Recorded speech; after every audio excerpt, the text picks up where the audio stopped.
Hello everyone, welcome to Unsarkari. आज हम देखने वाले हैं न्यूज़पेपर फॉर 12 मई, जिसमें पहला इंपॉर्टेंट टॉपिक आता है सोलर स्टॉर्म्स के बारे में।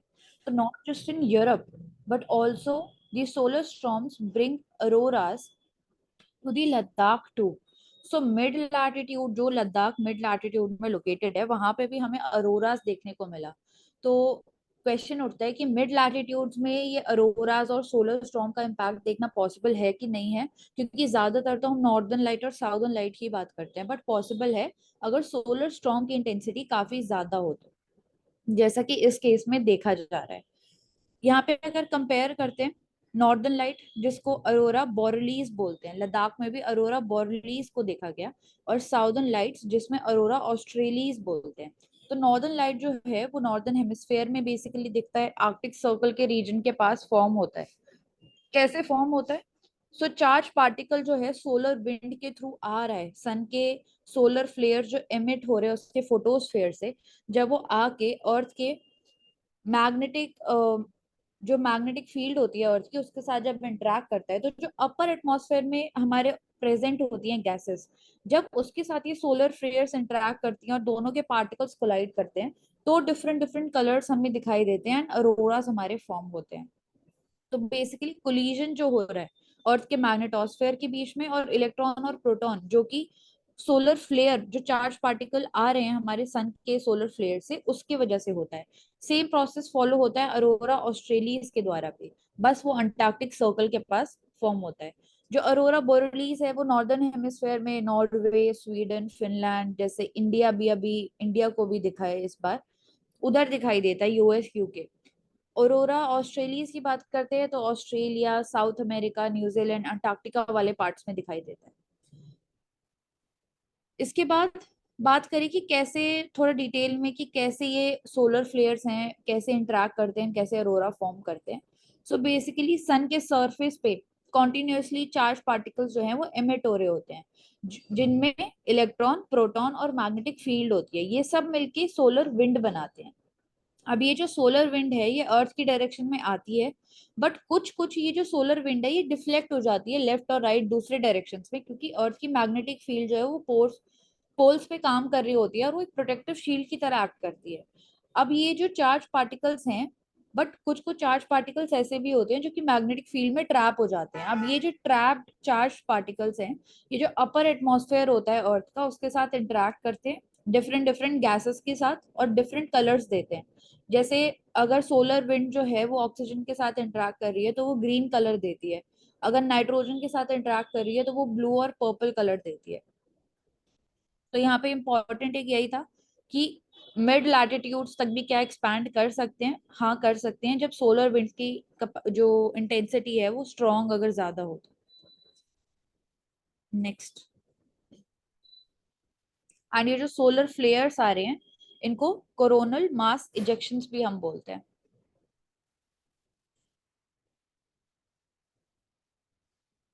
नेक्स्ट इसी के रिगार्डिंग है कि एक हेल्दी डाइट, एक हेल्थ मेंटेन करने के लिए आपको क्या खाना चाहिए और एक क्या सेकेंड करूँ। हम्म, हाँ जी।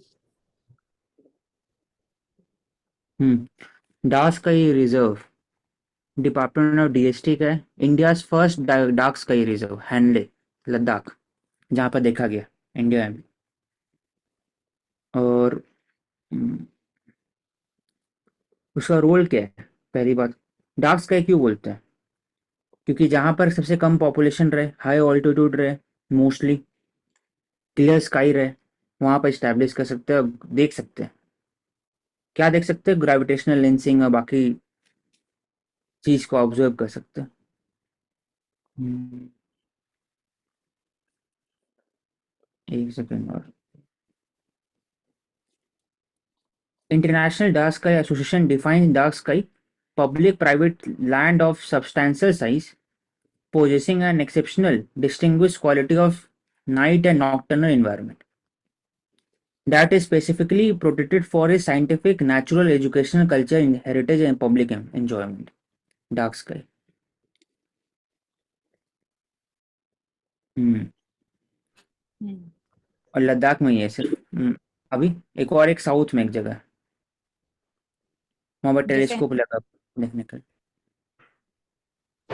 Hong Kong wild life sanctuary.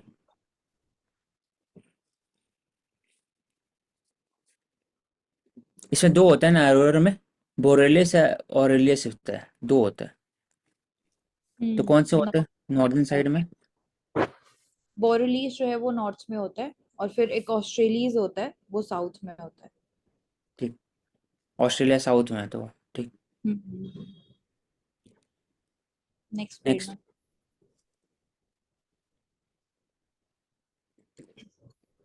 So what to eat and what to avoid. यहाँ पे यही बात हो रही है कि हाइड्रेटेड रहने के लिए क्या क्या करना चाहिए। जैसे प्लेन वाटर जो है वो कंज्यूम करना चाहिए हमें 3 से 4 लीटर एक दिन में, और उसका कोई रिप्लेसमेंट नहीं होना चाहिए कि कोई और एनर्जी ड्रिंक हम कंज्यूम करें या फिर कुछ मिला के कंज्यूम करें। सत्तू की जैसे यहाँ पे बात हो रही है डिहाइड्रेशन से फाइट करने के लिए। इसके अलावा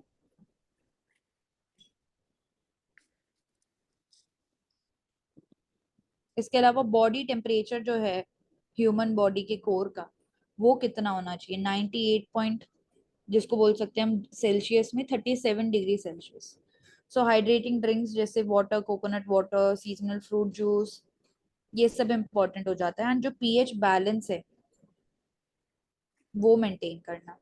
इसके अलावा एसिडिक फूड जैसे एनिमल प्रोटीन जो कि मिल्क से मिल सकता है, मिल्क बेस्ड प्रोडक्ट जैसे बटर, चीज। एक्सेसिव अमाउंट ऑफ शुगर या अल्कोहल जो है वो ज्यादा एसिड क्रिएट करते हैं बॉडी में, तो उनको अवॉइड करना चाहिए क्योंकि इनडाइजेशन और डिहाइड्रेशन वो कर सकते हैं हमारी बॉडी में।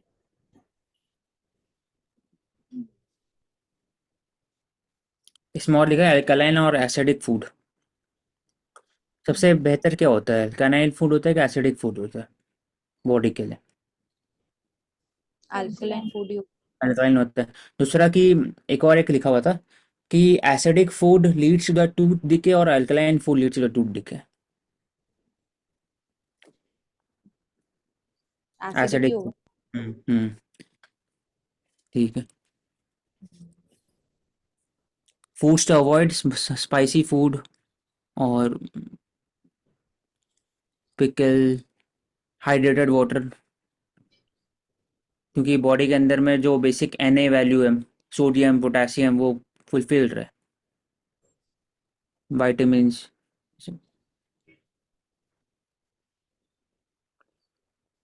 ठीक, next. So next is the Karnataka High Court ruling on EPF benefits. तो यहाँ पे जो कर्नाटका हाई कोर्ट है उसने इनवैलिडेट कर दिया कुछ कुछ प्रोविजंस को दो एक्ट्स के अंदर। एक तो है एम्प्लॉयज एम्प्लॉयज पेंशन स्कीम 1995 और एक एम्प्लॉयज प्रोविडेंट फंड स्कीम 1952, जिसमें इन प्रोविजंस में बात की जा रही थी कि जो फॉरेन वर्कर्स हैं उनका भी इंक्लूजन होगा इंडिया के ईपीएफ में, पहले जिसको की ईपीएफओ है क्या? तो पहले अगर ईपीएफओ बात कर रहे हैं तो स्टैट्यूटरी बॉडी है EPFO, employees provident fund organisation, 1952 act के अंदर में है। उसका काम ये है कि सेंट्रल बॉडी होता है, इसमें एम्प्लॉयज होता है, एम्प्लॉयज होते हैं, गवर्नमेंट एम्प्लॉयज एंड एम्प्लॉयज उसके अंदर में होते हैं। वो बात करते हैं प्रोविडेंट फंड, पेंशन स्कीम के बारे में बात करें, insurance scheme for the work force engaged in organise sector in country. UPSC में पूछा कि अनऑर्गेनाइज सेक्टर के लिए ईपीएफओ होता है, गलत है, सिर्फ ऑर्गेनाइज सेक्टर के लिए। वर्ल्ड लार्जेस्ट है वो। और किसके अंडर काम करते हैं ईपीएफओ? स्टैट्यूटरी बॉडी है लेकिन काम करते हैं ministry of labour and employment, government of India के अंदर में। 3 स्कीम पे काम करते हैं, और पेंशन स्कीम, प्रोविडेंट स्कीम और deposit link insurance scheme, 3 scheme पे काम करते हैं।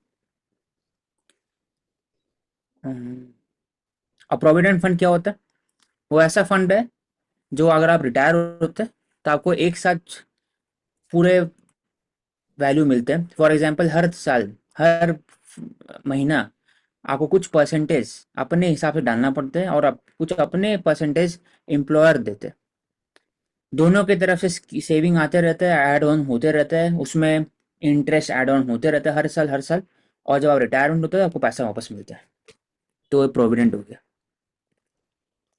तो इसमें लिखा हुआ है कि 3 स्कीम्स के अंदर में employees deposit linked insurance scheme दूसरा प्रोविडेंट, तीसरा pension. It is mandated as per the amendment. International worker employed in India for the minimum period of 6 months are mandated to make PF contribution 12% of the employee's total salary. लेकिन 15,000 veg ceiling है. For availing PF benefit does not apply to international worker.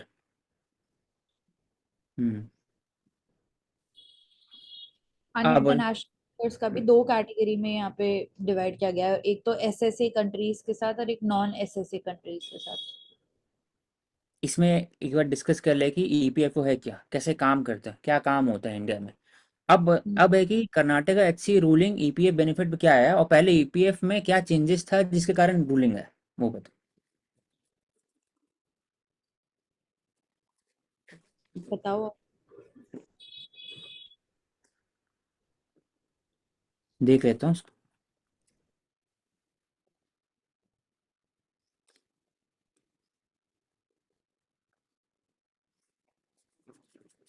Ruling बात कर रहे हैं कि to safeguard industrial worker by offering them alternative to pension. ठीक है. EPF and MP act enacted with a view to see those in a lower bracket get retirement benefit by stretching of imagination. Indian employee working in foreign country which has an SSA continue to make PF contribution a meager amount of 15,000 rupees.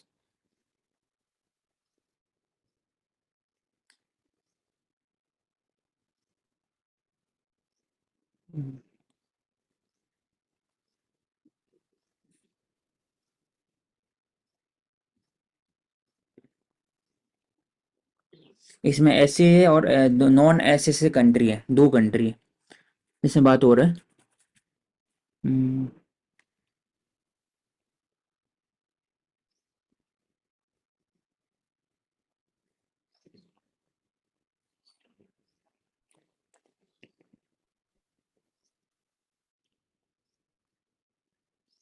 इसका मतलब foreign worker को allowed नहीं करना चाहिए इसमें employees provident fund के अंदर में. पहले था इसमें, तो कर्नाटक हाई कोर्ट ने कहा कि फॉरेन वर्कर नहीं हो सकते. क्यों नहीं हो सकते? क्योंकि दूसरे कंट्री में काम कर रहे हैं ओवरऑल, अब वो इंडिया में भेज रहे हैं, उसी कारण हो सकता है.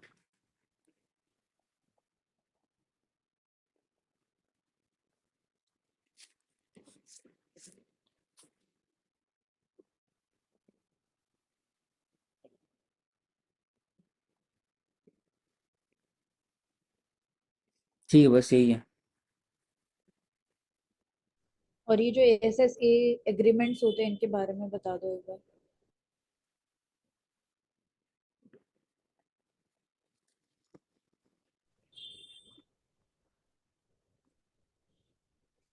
Agreement provides for the payment of a contribution in our own country for a period of posting up to 60 months of employees of both the country. EPFO international worker के लिए. Employees and employers have entered into agreement with several countries to ensure that employees of a home country do not remit contribution in that country get the benefit of totalization period of deciding that pension.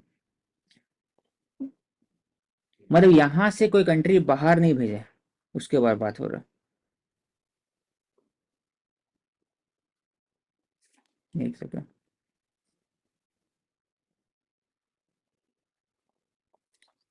Social security agreement SSA agreement दो countries का है. ठीक है, पहली बात है 2011 country के बीच में क्रॉस बॉर्डर वर्कर के लिए ये, और इसमें बायलैटरल एग्रीमेंट है टू कंट्री.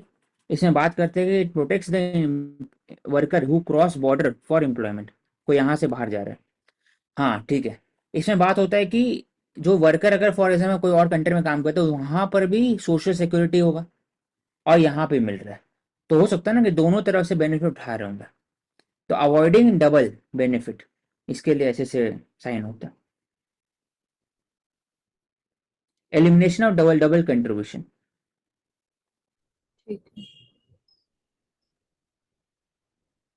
हम्म. चलो प्रेरणा नेक्स्ट.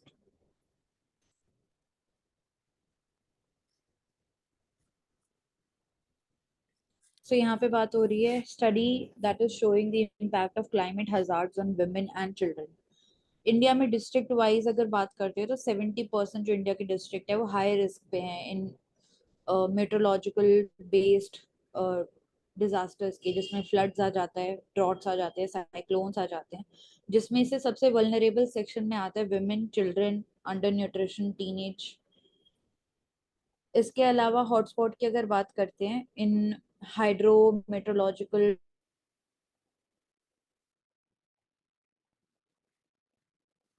महाराष्ट्र, मध्य प्रदेश, आंध्र प्रदेश, वेस्ट बंगाल, तेलंगाना, ये सब वल्नरेबल हो जाते हैं इन डिजास्टर्स के। इसके अलावा चिल्ड्रन जो एक्सपोज हो रहे हैं to the climate, they are likely to be stunted, underweight and ज्यादा vulnerable होते हैं to the early pregnancies। Climate hazard, climate hazard में क्या क्या आ सकता है? हीट वेव आ सकता है, फ्लड से लेकर के कोई भी अर्थक्वेक, सब चीज आ सकता है उसमें, ड्रॉट, साइक्लोन। और सबसे ज्यादा रिस्क किसके ऊपर है? विमेन एंड चिल्ड्रन के ऊपर। ऐसा क्यों? तो वुमेन एंड दो कैटेगरी, प्रेग्नेंट वुमेन होगी, एक और एडोलेसेंट वुमेन। और चिल्ड्रन मोस्टली क्यों होते हैं? क्योंकि जब फ्लड आता है या फिर ड्राउट आता है तो फूड क्राइसिस आता है। Food crisis directly related to under nutrition, even on the teenage pregnancy. और फूड क्राइसिस आता है जब रिसोर्सेज लिमिटेड होता है, तब वहाँ पर डोमेस्टिक वायलेंस इंडिकेटर बढ़ जाता है। फॉर एग्जांपल कोविड के समय देखा गया था कि डोमेस्टिक वायलेंस में केस बढ़ गया था। फिर लिखा 183 district are more vulnerable to hydrometeorological disaster, cyclone, flood etcetera. इसका मतलब उस इलाके में 183 डिस्ट्रिक्ट के अंदर में हो सकता है ज़्यादा वेमेन एंड चिल्ड्रन के ऊपर में अफेक्ट हो। कैसे कम कर सकते हैं? तो जो हम लोग डिजास्टर मैनेजमेंट जो बात करते हैं, हर एक स्पेसिफिक डिस्ट्रिक्ट के अंदर में होना चाहिए हीट एक्शन प्लान या फिर डिस्ट्रिक्ट सेल होना चाहिए। उसमें मिनिस्ट्री ऑफ चाइल्ड डेवलपमेंट, उनके जो स्टाफ, उनके जो स्पेशलाइज्ड जो रोल है उनका हो सकता है वहाँ पर, ताकि वो कन्वे कर सकते हैं, वो रिकमेंड कर सकते हो डिस्ट्रिक्ट एडमिनिस्ट्रेशन को regarding the schemes which is directly targeting the affected population, women and children. उसके और भी जो स्कीम्स हो गया उस पर फोकस करना है। उसके अलावा क्लाइमेट रिलेटेड लिखा हुआ है। हम्म,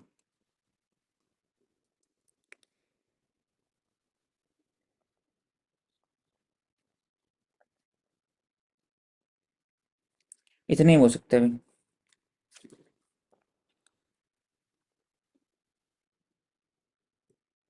नेक्स्ट। तो यहाँ पे बात हो रही है फ्लैश फ्लड्स की, that has hit the northern part of Afghanistan.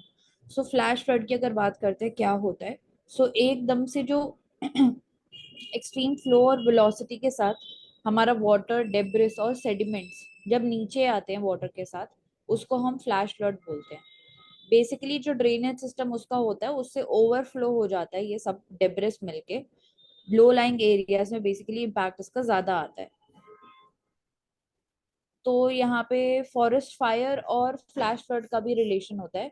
जैसे फॉरेस्ट फायर में हम देखते हैं कि जितना भी हमारा वहाँ का एग्रीकल्चर होता है या फिर जो फॉरेस्ट कवर होता है उसको वो डिस्ट्रॉय कर देता है, जिससे कि जो स्ट्रेंथ होती है, एक साथ होल्ड करने की कैपेसिटी होती है सॉइल की, वो काफी ज्यादा कम हो जाती है। तो जब रेनफॉल आती है या फिर flash flood like conditions form होती हैं उस एरिया में, तो और भी ज्यादा अमाउंट में जो सेडिमेंट्स है वो उस वाटर के साथ आगे जाते हैं। इसमें अगर बात करें फ्लैश फ्लड के,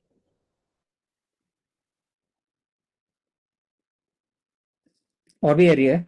फॉर एग्जांपल अगर लगातार रेनफॉल हो रहा है तो ये कारण ब्लास्ट फ्लड हो सकता है। When the ground water become saturated, उसी कारण फ्लैश फ्लड हो सकता है। सॉइल अगर लूज है ऊपर में, डिफॉरेस्टेड एरिया है, तो क्या सॉइल लूज है तो सॉइल विल फ्लो, तो इसके कारण रैपिड रन ऑफ फ्लडिंग होगा। स्टीप स्लो के ऊपर हो सकता है flash flood, for example Uttarakhand में।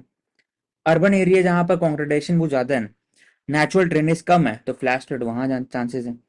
Dam failure, glacier lake outburst जो हम देखे सिक्किम में, उसके कारण हो सकता है। वार्मर सीजन में रैपिड स्नो मेल्ट अगर होगा, राइज ऑफ टेम्परेचर हो, उसके कारण फ्लैश फ्लड हो सकता है। तो flood triggered due to various factor, thunder storm, hurricane, tropical storm, इसी कारण फ्लैश फ्लड हो सकता है। Flash flood can also result from the collapse of man made dam, natural ice. तो ये तो लिखा एंड हुआ 300 किल्ड इन नॉर्दर्न अफगानिस्तान। तो क्या नॉर्दर्न अफगानिस्तान में जो हम लोग कंडीशन बोले वो सुटेबल है? तो लग रहा है, यहाँ पर देख के लग रहा है कि ट्रीज बहुत कम है, गर्मी ज्यादा है, और ऊपर से अचानक से बारिश होना, उसी कारण भी। एंड फ्लैश फ्लड के लिए जैसे वार्निंग सिस्टम की बात करते हैं तो आईएमडी जो है वो डॉपलर रडार्स यूज करता है फ्लैश फ्लड के फोरकास्टिंग के लिए। हम्म। और तो एक तो अगर आप बोलो।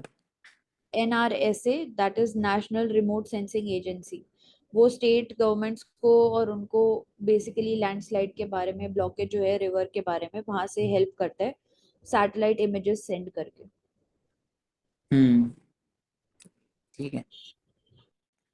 और ही बोल सकते फ्लैश फ्लड को मिटिगेट करने के लिए पहली बात है जो रीजन है उसको नेचुरल एक्विफायर होना चाहिए वहां पर, इस रीजन में। फिर एफोरेस्टेशन होना चाहिए ताकि टॉप सॉइल जो रहे वो जल्दी से फ्लो नहीं करे। फिर जहाँ पर कॉन्क्रिटाइजेशन हो रहा है वहां पर अर्बन फॉरेस्ट्री क्रिएट करना चाहिए। और आपने बता दिया कि डॉपलर इफेक्ट या फिर सैटेलाइट इमेजिंग के कारण कर सकते हैं, मैसेजेस के थ्रू अवेयर कर सकते हैं जब फ्लैश फ्लड है।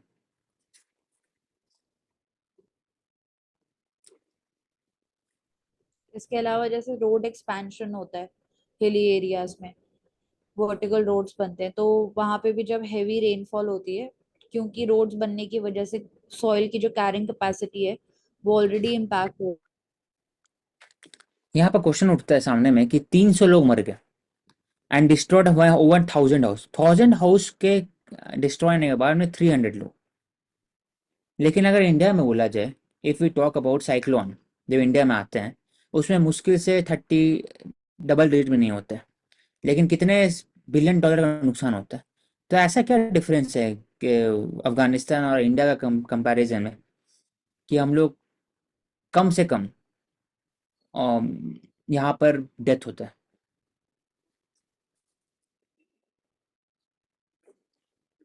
या साइक्लोन मिचोंग आया या कहीं पर भी आया तो इतने लोग तो नहीं मरे।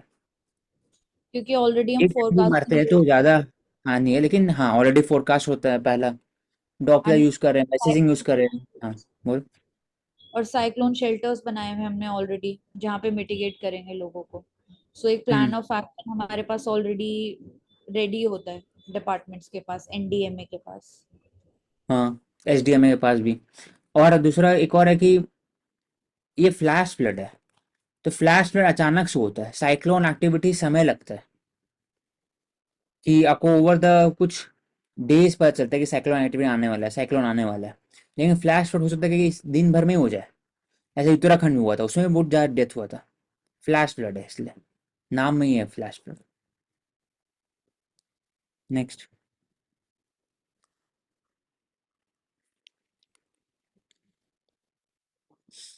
अल्ट्रा प्रोसेस फूड, जो भी पैकेट फूड होता है अल्ट्रा प्रोसेस होता है, उसमें mostly various chemicals are used to for the preservative. तो दिखाया है कि अर्ली डेथ हो सकता है उससे। 30 year study, right from ready to eat meat, poultry, sea based food product, जो ultra process, sugary, dairy based dessert, breakfast food, सब जगह जो होता है ना कि आप फ्रोजन फूड आप बाहर निकाले और उसको फिर बना लिए माइक्रोवेव में गर्म करके। तो there example of ultra process food. 9% increase है सीवीडी और बाकी सब। नेक्स्ट। तो अल्ट्रा प्रोसेस फूड कम कैसे कर सकते हैं? तो कम नहीं कर सकते क्योंकि अनटिल अनलेस ये अवेयरनेस का पार्ट है। High sugar high fat content को कम कर सकते हैं, लेकिन ultra process food is choice of the public. Public को अवेयर कर सकते हैं कि आप अल्ट्रा प्रोसेस फूड नहीं खाइए, आप मोस्टली जो होम कुक फूड है या फिर रेस्टोरेंट कुक फूड है वो प्रेफर करो। एक अल्ट्रा प्रोसेस फूड में 6 महीना तक कोई अगर डोसा फ्रोजन है रखा हुआ अंदर में, 6 महीना, 6 महीना अप्रोक्सीमेटली रहती है, तो क्या रहेगा उसमें ओवरऑल, ये सोचना चाहिए लोगों को। टी सेल एक्टिविटी साइड में दिया हुआ है, उसमें टी सेल बी सेल बाद होता है। टी सेल मेमोरी सेल है overall, that that target is B cell, कि आप वो जो एंटीजन है आप प्रोड्यूस करो एंड किल दैट वायरस। एक second, blood white blood cell दोनों होता है। T cell protect the body from the infection, destroys the cell, helps B cell to eliminate pathogen. तो टी सेल चेक करते हैं कि कहाँ से कोऑर्डिनेट करते हैं, इम्यून रिस्पॉन्स कोऑर्डिनेट करते हैं, और बी सेल क्रिएट एंटीबॉडीज। तो बी सेल क्रिएट एंटीबॉडीज,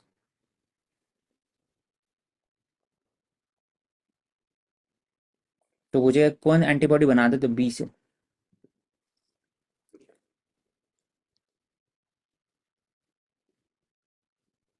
दोनों वाइट ब्लड सेल। नेक्स्ट,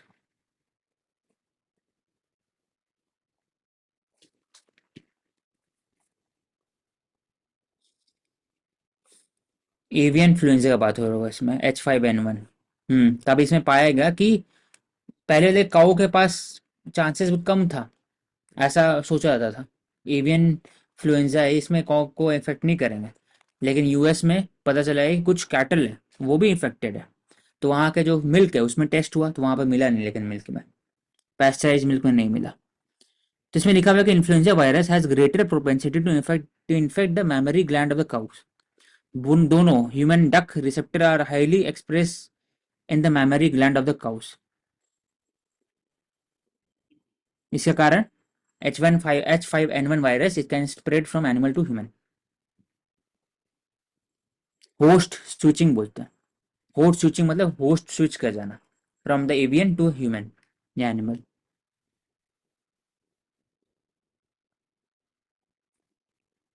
बोलो, और एंड इसमें जो ऐड करना। वायरस है वो किस किस को इन्फेक्ट कर सकता है, एनिमल्स को, प्लांट्स को, फंगाई को और बैक्टीरिया को भी। सभी चीज़ों कर सकते हैं। वायरस केमिकल है, वायरस लिविंग बीइंग नहीं है, वो केमिकल प्रोटीन है that reacts, that replicates in the natural host. Host के बिना नहीं कर सकता। बैक्टीरिया सर्वाइव कर सकता है होस्ट के बिना, वायरस नहीं कर सकता।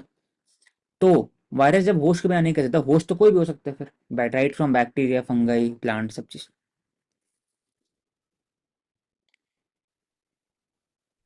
और यहाँ पे H5N1 जो है वो एजेड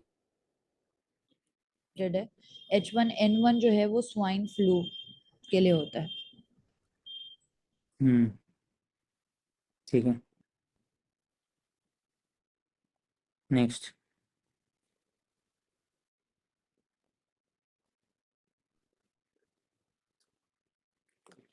मलेरिया में डिक्लाइन। मलेरिया वैक्सीन है, ट्रू, ऐसा मलेरिया वैक्सीन है, डेवलप हुआ है मलेरिया वैक्सीन।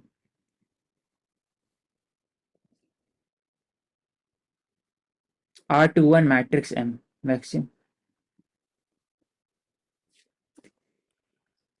नेक्स्ट, ये ऑक्सफोर्ड और सीरम इंस्टीट्यूट ने किया था डेवलप। हम्म हम्म, ठीक है।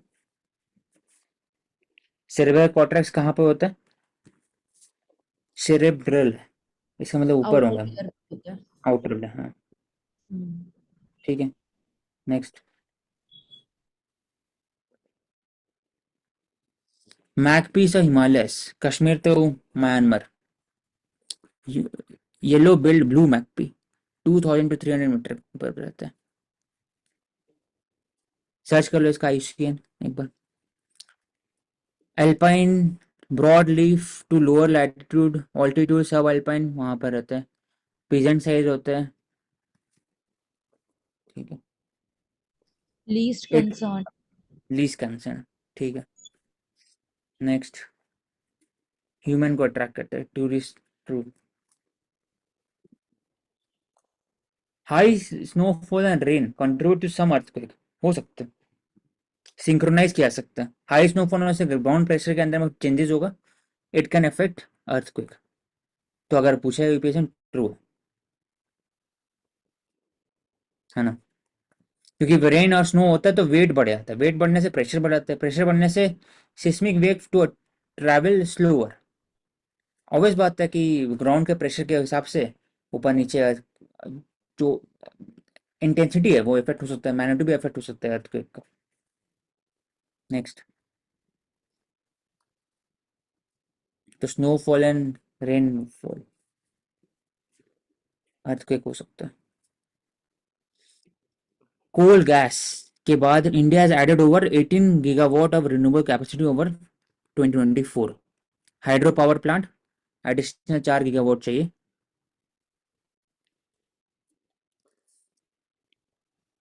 इसमें keyword authority SECI, solar auction करते हैं, सोलर नाम में सोलर एनर्जी कॉर्पोरेशन ऑक्शन देते हैं और उसको सोलर पावर प्लांट बैठाने के लिए बात करते हैं। और सेंट्रल इलेक्ट्रिसिटी अथॉरिटी, ये पावर मिनिस्ट्री के अंदर में एक्ट 2001 का होगा, central electricity authority.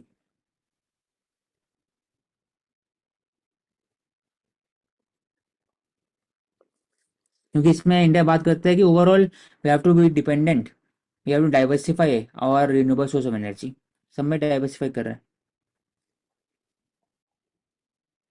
Central electricity authority advice करते हैं गवर्नमेंट, फॉर्मुलेट करते हैं plan. It is statutory body under electric supply act 1948 है, और इलेक्ट्रिसिटी एक्ट 2003 उसके अंदर में।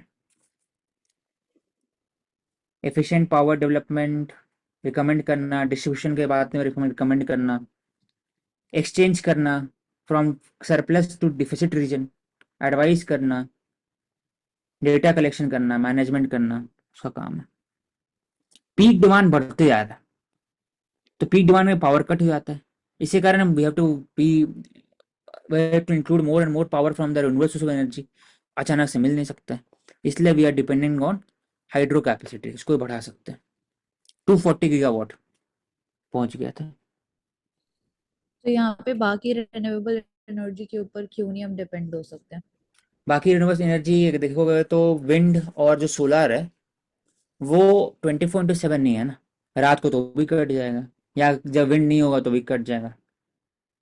तो एक हमेशा से 24/7 होना चाहिए बैकअप में। फॉर एग्जाम्पल वो तीन ही है, तीन उसमें भी दो सबसे आता है, एक न्यूक्लियर हो गया और एक कोलर हो गया, कोल एंड नेचुरल गैस। बाकी डिपेंड करता है हाइड्रो पर, मानसून पीरियड है नहीं है, सोलर पर सुबह शाम, और विंड पर ड्यूरिंग मानसून विंड ब्लो करते हैं, नॉर्मली विंड ब्लो तब होता है, तो वैसे।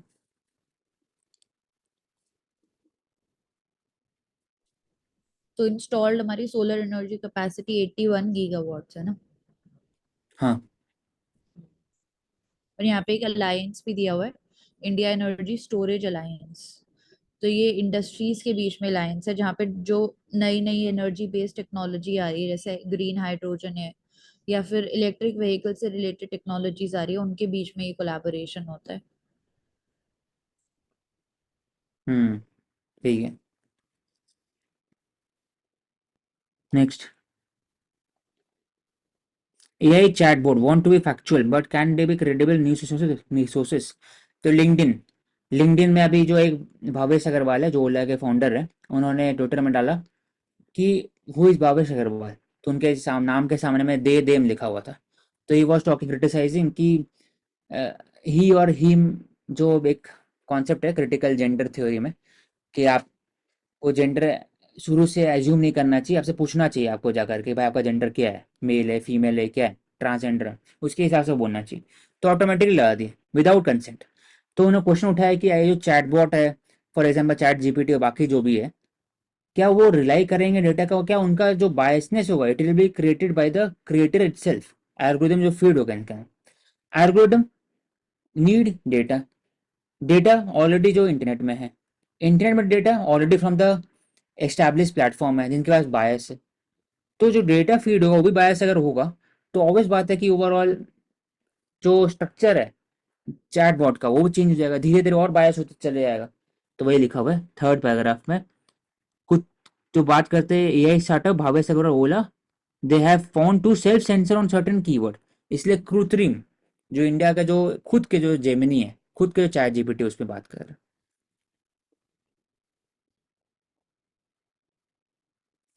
बोलो क्या ऐड करना। नहीं, बस यही बोल रहा है ये। हम्म। Can they be a credible news source? They can be credible news source provided that they are they are resourcing the data from the open platform और ट्रांसपेरेंट है कि कौन ऑन करते हैं, एल्गोरिदम कैसे फीड होता है, हर चीज में ट्रांसपेरेंट है, ब्लॉकचेन के ऊपर चल रहा है, तब हो सकता है। फॉर एग्जाम्पल अगर बोला जाए, अभी अभी सबसे ज़्यादा इफेक्टिव जो ट्विटर में है वो है कम्युनिटी नोट्स। कम्युनिटी नोट्स में क्या होता है, कोई भी अगर फेक न्यूज़ है उसके नीचे में कम्युनिटी डिनोट करे कि फेक न्यूज़ है कि नहीं, वो चैटबॉट नहीं करे, वो कम्युनिटी डिसाइड करेगी।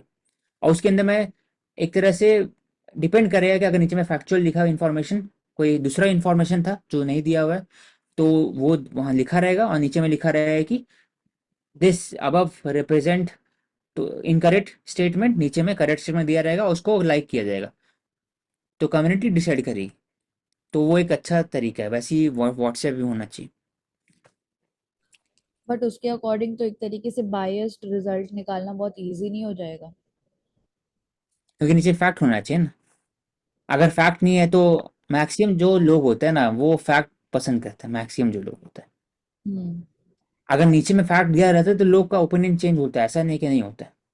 तो देखते वो फैक्ट नहीं है तो आगे बढ़ जाते हैं फिर।